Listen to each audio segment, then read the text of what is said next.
Who Wants to Be a Millionaire is the most lucrative TV show in the history of the world. They make well over $1 billion a year in just the US, and it's on in 40 or so different countries. You'd think they'd have enough money to know what they're doing.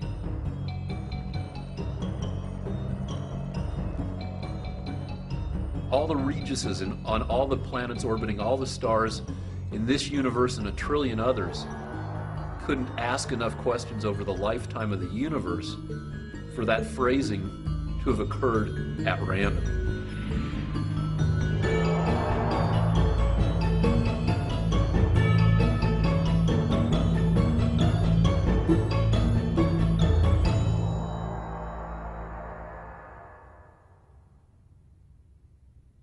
I have a tattoo on my ankle that says "Born to Do Math," and that serves to remind me of what I should be doing when I'm naked in front of an art class, if I happen to see it.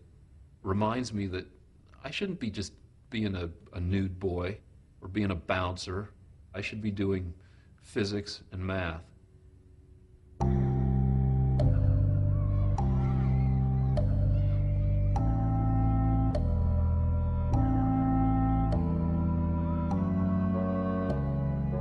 There were some early indications. Just all these little anecdotal things. Putting together the puzzle of the 50 states at some early age. Sitting in the barber chair, reading Esquire magazine at age 4 and asking what premature ejaculation means. People were bigger on the whole concept of genius back then. Post-Sputnik, U.S. catching up space race. Parents thinking that their kids were geniuses. And I had all that genius stuff. When I was in junior high, I built a three-dimensional statistical distribution curve generator that made a three-dimensional bell curve out of BBs. For no good reason. No good reason. Made a nice curve, though.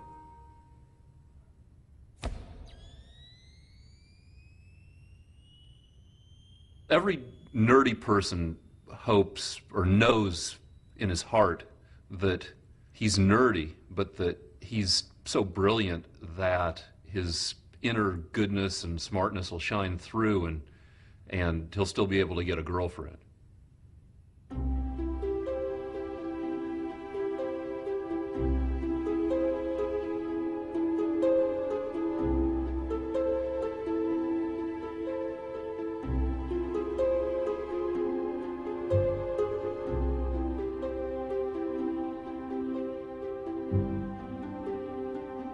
There was one of these basement kind of kissing parties.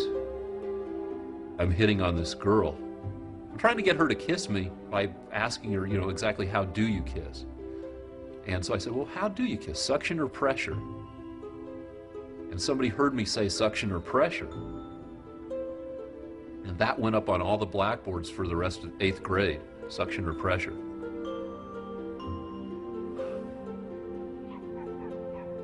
My dog was really embarrassing, Mitzi the poodle. My best friend had Floyd the beagle. We would walk our dogs together thinking that somehow it would be less embarrassing if we each walked our embarrassing dog together. We had long walks. We'd walk for miles just trying to figure out how we would ever lose our virginity.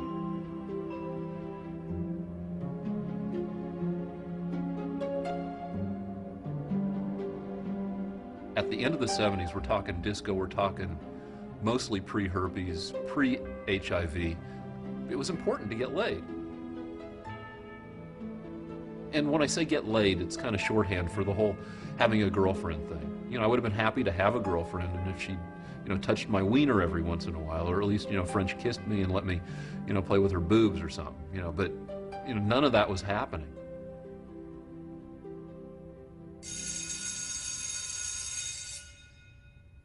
It wasn't exactly a nervous breakdown, but it wasn't stable behavior either.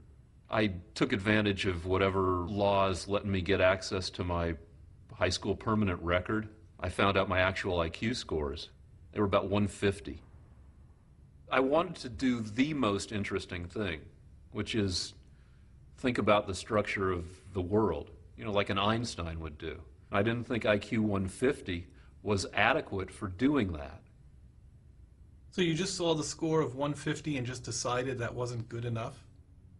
That's not world-shakingly smart. That's smartest person at your high school smart. And that's what scared me about Harvard, because I'd be going to school with a bunch of people who all had IQs of 150. So I decided to re-educate myself as a not-so-smart person. I took as my model of behavior and appearance Barbarino from Welcome Back, Kotter. So I started lifting weights, started talking like this, and tried to get my hair all poofy and Travolta-like and just walking. But this is Boulder, which is a small town. Everybody had grown up with me. Nobody was buying it.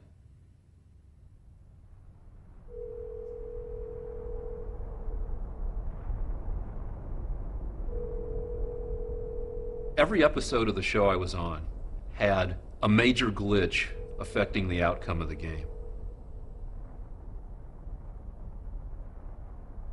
You start off by calling a phone number and playing a phone game. They give you 4 things to put in order. Put these steps in giving a cat a pill in order. Put these countries in order from north to south. Anything, and a zillion of these things. Your odds of getting the 3 questions right are 2% to 4%. They put you in a random drawing. It usually takes 30 to 40 successful tries to get a callback to play round 2, which is again over the phone. You do well enough at that game, they fly you to New York. So it's a long process. But you get on. Yeah. I was on the very first episode of the show. Everybody was nervous.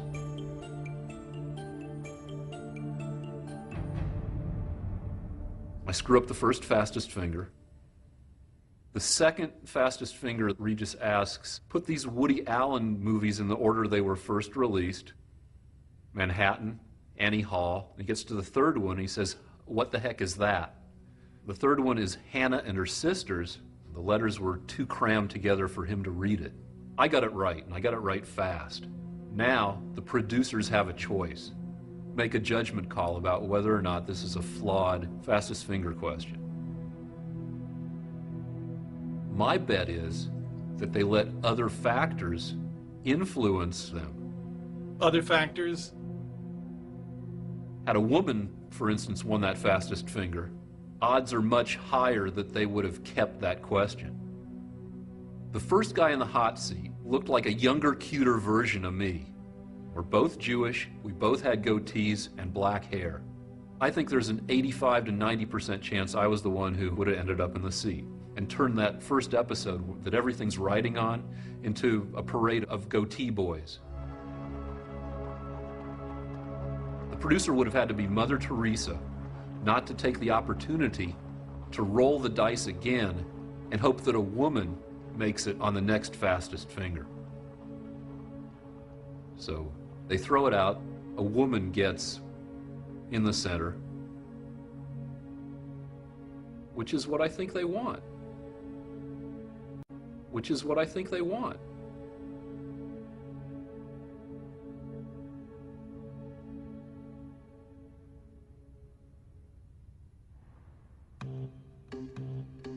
I had an inkling that chicks might dig scars.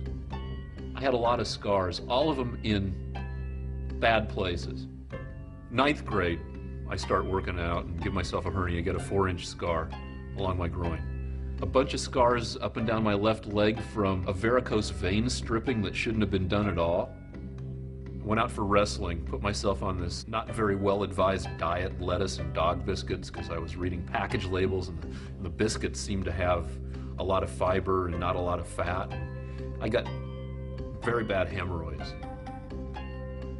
I'm veiny, and hemorrhoids are ass veins. It's all part of the same deal. I'm walking around the school, with a maxi pad in the back of my shorts and pantyhose to keep my leg from falling apart. Plus I'm on Percodan, so I don't really give a shit that I'm like farting for my destroyed rectum every time I go down the stairs. I had all these scars that had shown that I'd been through these various procedures. They only served to be kind of embarrassing. Maybe chicks would dig cool scars. Good scars in good places. I started going as Conan every Halloween. Conan's always like bleeding from a couple places from his sword encounters and stuff. So a couple of years I packed myself up a la Conan. Then Rambo comes out in, I don't know, like 85. His scars are in almost exactly the same place as I placed mine.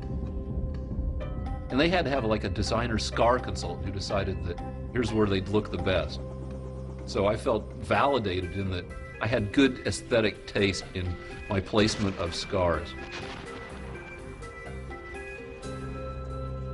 But the deal is that women do not really dig scars. And the few women who do were women that I didn't want to know. Way too scary. So that's a bad choice. I mean, I wish I were more perfectible. There was a girl went to my first high school that she was perfect, except she had a honkin' beezer. She had a suspicious falling off the tractor while drunk accident and came back with a perfect nose, and then she really, she was amazing. I just wish there were just a couple things that could be messed with on me that would make me amazing.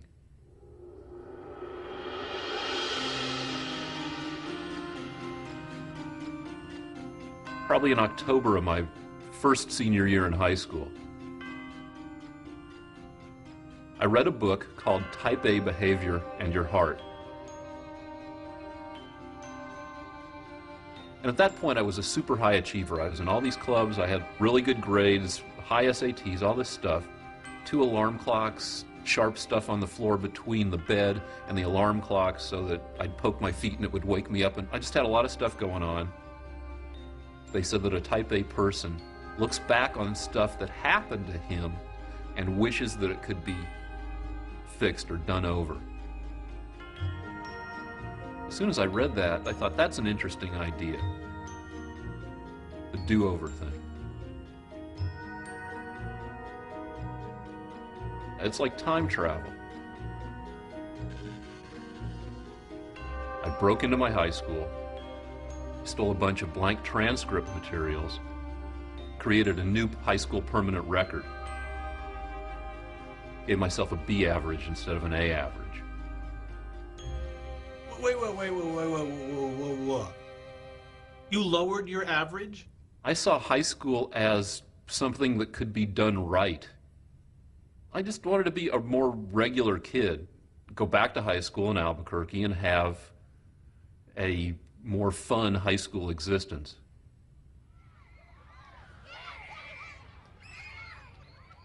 So episode 1, you get bounced out. I just didn't get in the center. You go home. Yeah. I figured having gotten on there once, there's a pretty good chance I can get back on the show. Kept calling, playing the phone game. Eventually, I made it back on. Because you were older and wiser? No. Obsessive practicing. Can you practice to be the fastest finger? You can. I taped a calculator to my steering wheel, sideways, and used the keypad, the words on a billboard, put them in alphabetical order, numbers on a license plate in numerical order. Practiced, a few thousand fastest fingers.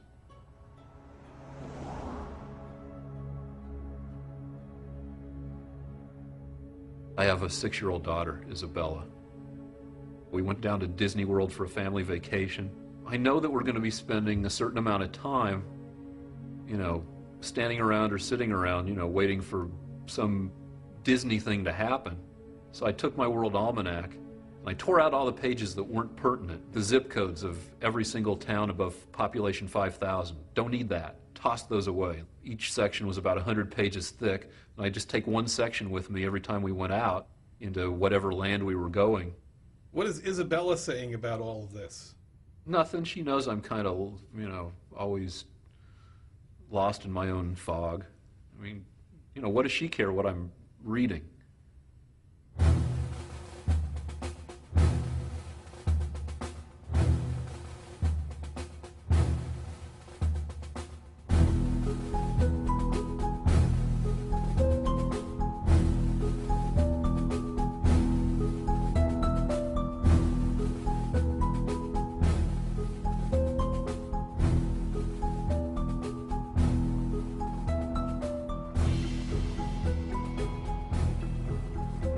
I wasn't the first one in the middle on that show.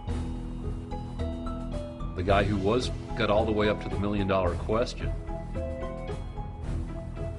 I was feeling sucky, thinking, all right, there's another time that I'm not going to make it in the center. And I'll have to go back home and wait another year to try to get back in the center again. And all that wasted time. Then they came by and said, we've got time to do one more fastest finger.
Going back to high school, I had to manufacture a whole new identity.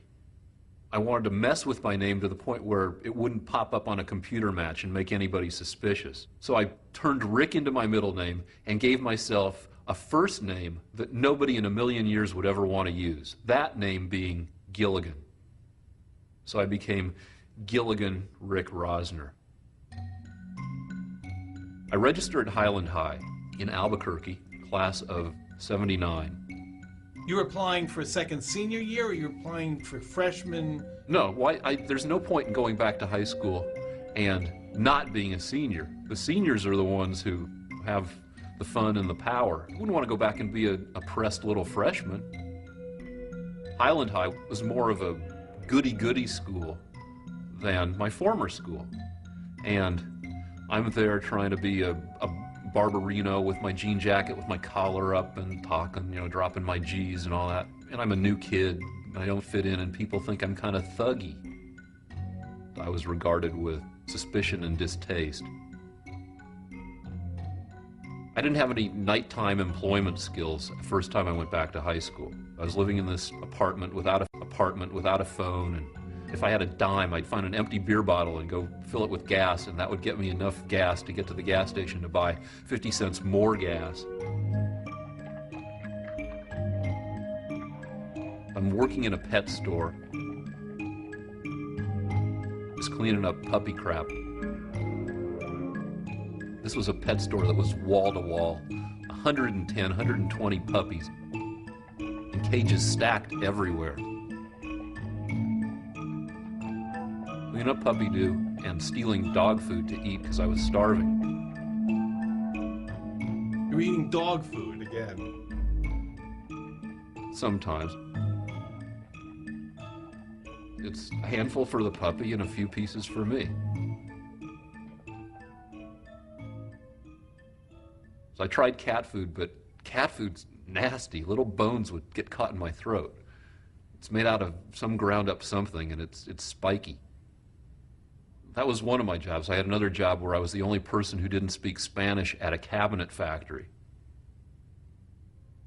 After I'd realized that nobody was going to like me anyway, I figured, all right, I'm going to actively participate in bothering you people. So I took my raw breakfast steaks with me to my first period class and just ate raw meat in first period chemistry. I sang the masturbation song in choir. The masturbation song? Last night I stayed home and masturbated. It felt so good. I knew it would.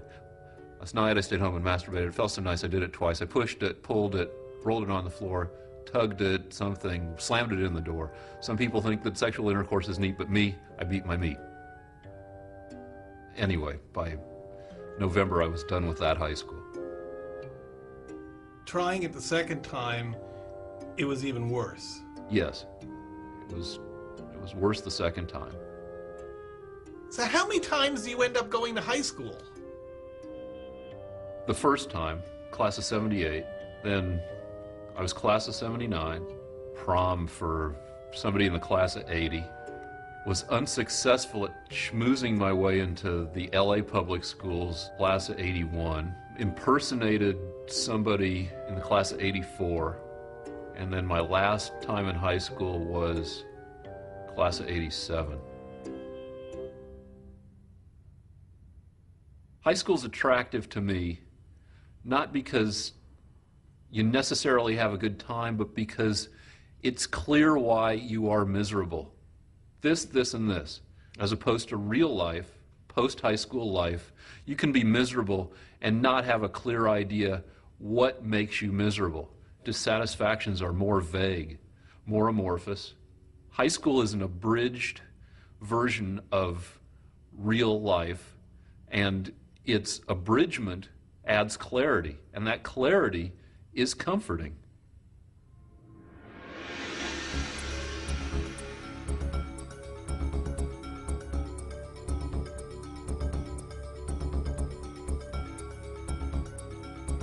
In the briefings I was there for, the executive producer, Michael Davies, says, don't worry about the correctness of a question. If the question is not right, we will track down the truth of the question and we will rectify it. They asked a woman, how long did it take Michelangelo to paint the Sistine Chapel? Their answer was 4 years. But that's how long it took him to paint just the ceiling. He spent another 6, 7, 8 years painting the Last Judgment on one of the walls of the chapel. So his total painting time was 10 to 12 years, which wasn't one of the answers. So no right answer, they had to bring her back. Congratulations, Richard. The reason he's so excited is that he was a fastest finger contestant on our very first show. And now all these months later, 123 shows later, you made it in the hot seat. Congratulations, just great. Let's play Who Wants to Be a Millionaire? And here it is for 100. I answer all the easy questions. There's one question that strikes me as a little bit odd. Right now, according to a familiar expression, all good things come in what? Sevens? I'd heard good things come in small packages. I'd heard that dead celebrities come in threes, or that bad things come in threes. I'd never heard good things come in threes, but that was the only answer that made sense, so I had to guess a little bit on that. Good things come in threes? You ever heard that? No. So He's going for $16,000 right now. $16,000 questions can be answered about 70% of the time by an intelligent, knowledgeable person. What capital city is located at the highest altitude above sea level? I'm shocked because I've tracked the show. I've watched just about every single episode. I've recorded the hardness level at every level, just based on hundreds and thousands of questions.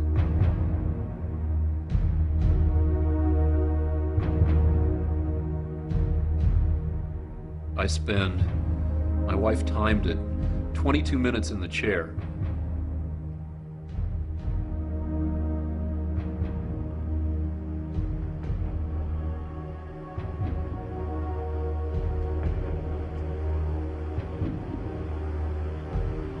It's really something, isn't it? You waited a year to get back here. Yeah. And now you're here. And now we're waiting a year for your answer. Yeah. By the time you get to the seat, you're drained. It's 5-6 hours each way, in coach, feeling nervous because you're gonna be on the show. You get there at 10 at night, just in time to try to sleep a few hours. They pick you up early. They take you to where they can watch it. They don't allow you any reading materials. We'd been quarantined at ABC since something like 7 a.m. And now it's like 5:30 at night. Your adrenaline's pretty much depleted.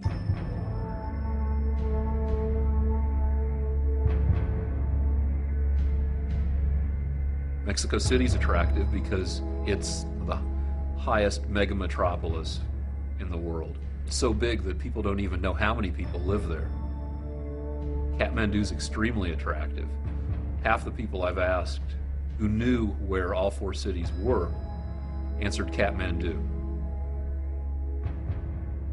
Bogota is an attractive answer because it differs from Quito in World Almanac elevation by only about 550 feet.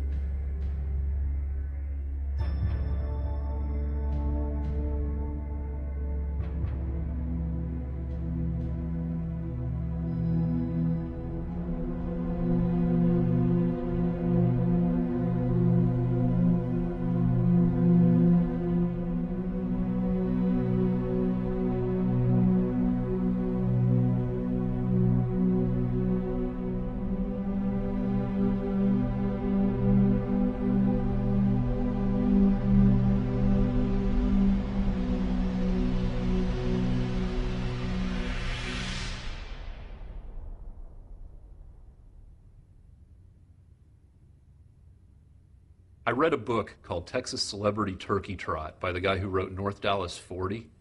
Everybody who was obnoxious got what they wanted. That book convinced me I wasn't nearly obnoxious enough in my behavior. I decided to start working in obnoxious fields. What would my life be like if I wasn't smart at all? How would I make a living? And I came up with stripping and bouncing. I thought bouncing might be one more way to meet women, acquire social skills. I've been a bouncer now for almost 21 years, and I get to mess with people who wouldn't have liked me if I'd gone to high school with them. I became a stripper at the same time. I actually had to stop with my date in the car and go do a strip job on the way to prom with my date and with her corsage and sitting in the car. She was very tolerant. Maybe part of having the better high school experience is having the opportunity to be a jerk. My self-esteem was all screwed up. Not only had I not gone to Harvard, but I hadn't even done well at going back to high school the second time around. Back to high school the second time around. I returned to Boulder after a few months, wrecked, ended up registering for my hometown college. barely going to class, eating 8 meals a day, trying to bulk up, stripping, bouncing. Found out that the IQ tests on which I'd scored 150 only went to 150. Took some more IQ tests and started scoring in the 170s, 180s, 190s. So I'm thinking, all right, that is adequate intelligence to be able to really do what I want to do. I should start acting smart. And the one thing I knew I could do, even if I couldn't successfully complete a theory of the universe, was I could absorb information. So I set a target of reading a book a day. When I got to LA, I wanted to check out whatever library resources the area offered. I accumulated 44 library cards for different communities across the state. San Diego up to San Luis Obispo or something.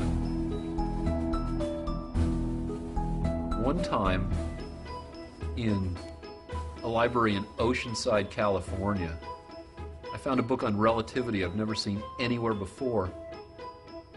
Amazing diagrams of what the rotation of axes actually would look like at various speeds close to the speed of light. In Oceanside, California. And somewhere in there I decided, all right, I'll go back to high school and just sit in a desk and think all day. I figured high school would be a good place to do that. You're staring out the window for X number of hours a day. High school is like a controlled experiment. The variables are limited. It's got a nice structure. Make discoveries.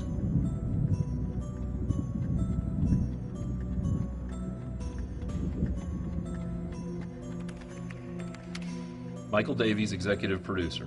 Dear Michael, as you might expect from someone who spent hundreds of hours over the course of a year studying and practicing to make it to the hot seat, I've spent the last 2 weeks scrutinizing every aspect of the elevation question. You must already know that the question is flawed. About 4% of the questions they ask are magnitude questions.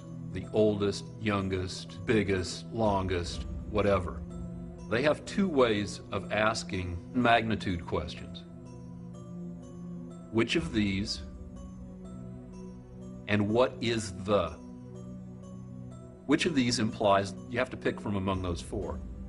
When they say, what is the biggest state in the United States, you have to pick the very biggest from all 50 states. My question is phrased, what capital city is located at the highest altitude? The capital city at the highest altitude. The answer is La Paz, Bolivia.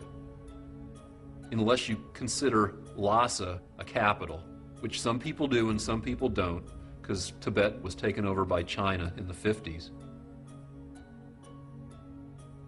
Neither of those cities were listed among the answers. According to the way the question is phrased, the correct answer is missing. Missing.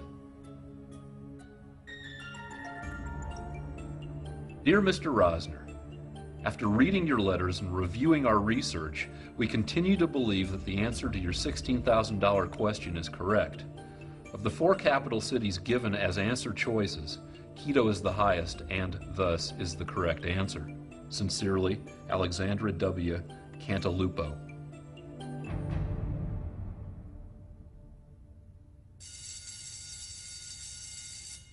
This time I forged a set of 40 separate documents that all went into my high school permanent record, which were all lost by the school district.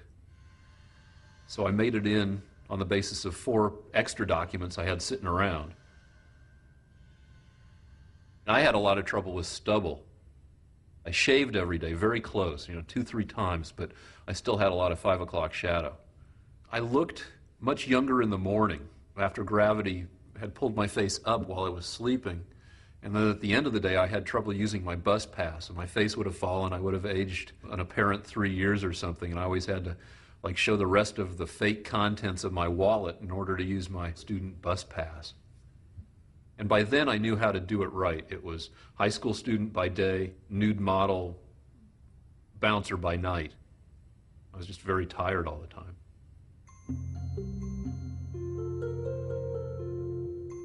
I was going out with a big, muscly woman, big, muscly, angry woman, very attractive, big, muscly, angry woman, who I suggested become a bouncer with me at one of the bars I was working at. She did it, and she was good, and she was good at taking people down and choking them out. There was all sorts of angry, scary sex that I had a hard time getting over. Sex that's linked with fear makes an indelible impression. Sex that's linked with fear. Yeah, it somehow hardwires itself into your brain. We would have angry fights, and in the middle of the fight I'd get a big erection because I knew that at the end of the argument we would be having wild monkey angry sex. Anyway, she ended up finally blowing me off for yet another bouncer. This big, puffy, man-breasty bouncer. It was a horrible breakup. I was taking a long time to recover, as you might imagine. But I had specific strategies for getting over my bummedness. I had to do something goofy at least once a week. I flew a physics equation on a banner towed by an airplane over Boulder and Denver. A physics equation? Yeah.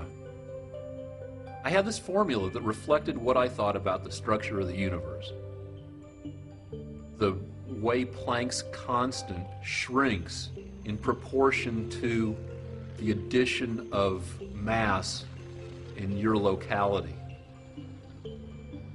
That was just stupid thing one that day. Stupid thing two was I went to a Jewish singles dance, knowing it was going to be kind of an embarrassing and unproductive experience. I went because it was a goofy thing to do. I didn't anticipate things being so good at this Jewish singles dance in Denver, Colorado in 1986. My future wife was there, being Jewish, and she was wearing a big purple prom dress. Was she dressed as a high school girl? No, it was just a not quite appropriate but still very attractive dress. And then you had a daughter. Yes. She's probably more socially adept than either of her parents. She's smart, especially visually. It's too early to say extraordinary, but she's good at stuff. She's faster at doing jigsaw puzzles than my wife. She's been faster for a couple of years. But I'm not looking for a prodigy here. What you looking for? Somebody who can live their life effectively. Dear Michael, I hope that you've had a chance to look over the letter I faxed on Friday. I'm sorry to keep sending you letters. I'm not a grievance-oriented person, but I have found overwhelming and conclusive evidence that Millionaire made devastating mistakes on this question. La Paz, Lhasa, Quito, Kathmandu, Bogota, Mexico City, none of these are flat little towns. All these are big splotches of humanity that are built way up the sides of mountains. Quito's like a city built on a crumpled piece of paper. It runs up the side of a volcano. It's up and down every place. From the lowest altitude of below 600 feet at the Guayallabamba River to a highest altitude of 15,696 feet at the top of the volcano Pichincha. Quito, the choice is pretty arbitrary. If you can pick any point from 600 feet to 16,000, we're talking 3 miles vertical range. Kathmandu is this big urban mess. Sits at the bottom of this valley, but it's built all the way up these mountains, running up to about 9,000 feet. Mexico City covers more land than 30 of the world's nations, like 50 miles by 60 miles, volcanoes, and goes from a low of about 7,000 feet to 12,000 feet. So all these cities have altitudes that overlap each other. But all that is secondary. They want the highest capital. The highest capital wasn't one of the choices offered. It's a bad question.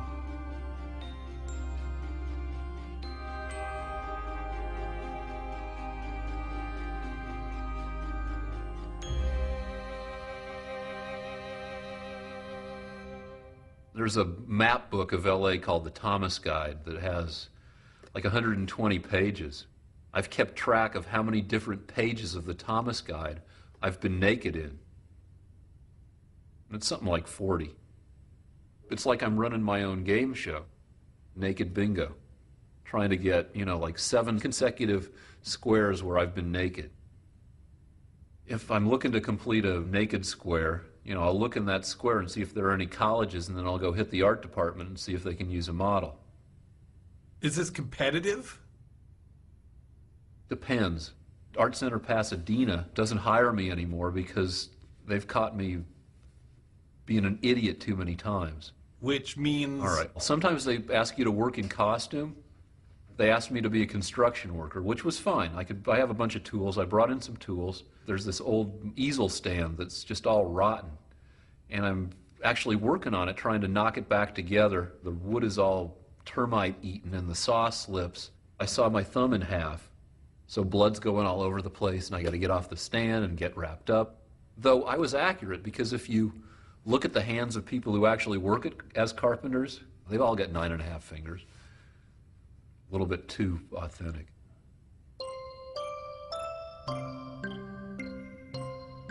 If you're in a tough pose where all your muscles are clenched, pain and immobility would help me focus on thinking about the structure of the universe. Relationships between physical constants, what I call lazy voodoo physics, deciding that that's an interesting constant between the proton and the electron. Maybe the universe is that ratio times the apparent age of the universe old. So how old? Let's put an age on the universe. All right, let me take a wild guess. Let's pretend this is a very valuable question on Millionaire. At least the proton-electron mass ratio times the apparent age of the universe, 30 trillion years old. It's got to be at least that old. The time it takes a person to form a thought is about 1/30th of a second. 2.5 million thoughts a day.